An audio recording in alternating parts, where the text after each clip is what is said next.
എന്തൊട്ട തിരക്കുന്നറിയ ഇരിങ്ങാലക്കുട പള്ളി പെരുന്നാൾക്ക് വൃശ്ചിക്കണേ. അപ്പൊ നമുക്ക് വീടിലാണ്.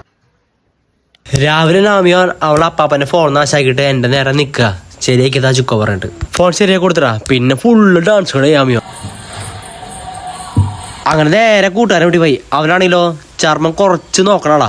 അങ്ങനെ അവന്റെ വീടിന്റെ അടുത്ത് എന്റെ കൊച്ചു സബ്സ്ക്രൈബേഴ്സ് ഉണ്ട് കേട്ടാ. അവരോട് സംസാരിച്ചിട്ട് ഞാൻ നേരെ പള്ളി പെരുന്നാൾക്ക് വിട്ടു. നേരത്തെ ജോലി കഴിഞ്ഞിട്ടാ ഇരിങ്ങാലക്കുട പള്ളി പെരുന്നാൾ ഞാൻ നേരെ കണ്ടിട്ടില്ല. ഞാനും ക്യാപ്റ്റന് കൂടിയിട്ടാണ് പള്ളി പെരുന്നാൾക്ക് പോണത്. അങ്ങനെയാണ് ഇരിങ്ങാലക്കുട എത്തി. പള്ളി എത്ര വരെ വെറൈറ്റി മാലകൾ പോലെ കേട്ടാ. ഈ പന്തലാണ് കേട്ടാ ഹൈലൈറ്റ്. നോക്കിയ ക്രെയിന്റെ മേലെയാണ് ഈ സംഭവം ഡെക്കറേഷൻ ചെയ്തിട്ടുള്ളത്. അങ്ങനെ പള്ളി എത്തണേക്കണ മുന്നേ ഒരു അമ്പം വന്നിട്ടാ. അതിന്റെ കൂടെ പോയി ഞങ്ങള്.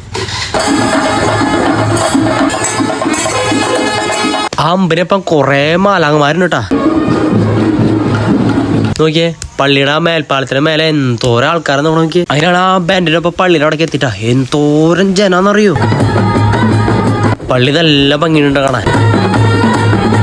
അതിനുള്ള പുണ്യാളന്മാരോട് പ്രാർത്ഥിച്ചിട്ട് പള്ളിയിൽ നിന്ന് നേരെ പുറത്തേക്ക് ഇറങ്ങി. ഓരോ മിനിറ്റ് കഴിയുമ്പോഴും പള്ളിക്ക് ജനസാഗരങ്ങളാണ് വന്നുകൊണ്ടിരിക്കുന്നത്. ഇത് കണ്ട വെറൈറ്റി കാഴ്ചടാ. കാളയുടെ മേലെ ബാൻഡ് സെറ്റ് കൂട്ടിയിട്ട് ആൾക്കാര് പള്ളിയിലകത്ത് കയറുക. അപ്പോഴേക്ക് അവസാനത്തെ പരിപാടി കേട്ടാ. കുറെ കുരിശും വാദ്യങ്ങളായിട്ട് പള്ളിയിലേക്ക് നേരെ പോവാണ്. അപ്പോഴേക്കും വെല്ലിയങ്ങാടിയിൽ അമ്പ് വന്നു തുടങ്ങിട്ടാ. ഗംഭീര ജനം ഉണ്ട് അതിൻ്റെ ഒപ്പം. നോക്കിയേ എന്തൊട്ട ജനം നോക്കിയ. അയ്യോ പോലീസുകാർക്ക് വരെ കൺട്രോൾ ചെയ്യാൻ പറ്റണില്ല.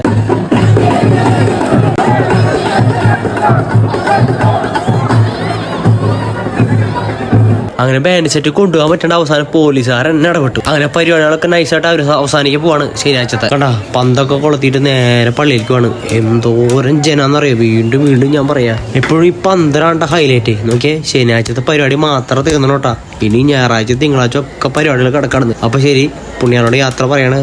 നമുക്ക് അടുത്ത വീഡിയോയിൽ കാണാം.